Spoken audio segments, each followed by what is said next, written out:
ಸೃಷ್ಟಿ ಸ್ಥಿತಿ ಲಯಗಳಿಗೆ ಕಾರಣಭೂತವಾಗಿರುವುದು. ಇಂತಹ ಮಹಿಮೆಯುಳ್ಳ ಪ್ರಣವಕ್ಕೆ ಅನಂತ ಕೋಟಿ ಪ್ರಣಾಮಗಳು. ಓಂ ಇತಿ ಸರ್ವಂ ಎಂಬುದು ಉಪನಿಷದ್ವಾಕ್ಯ. ಇದು ಸರ್ವ ಜಗತ್ತಿಗೆ ಪ್ರಾಣಮಯ.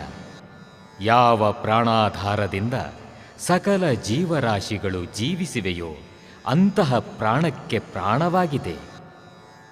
ಪ್ರಾಣಸ್ಯ ಪ್ರಾಣಃ ಎಂಬ ಸೂಕ್ತಿ ಇದಕ್ಕೆ ಪ್ರಬಲ ಪ್ರಮಾಣ.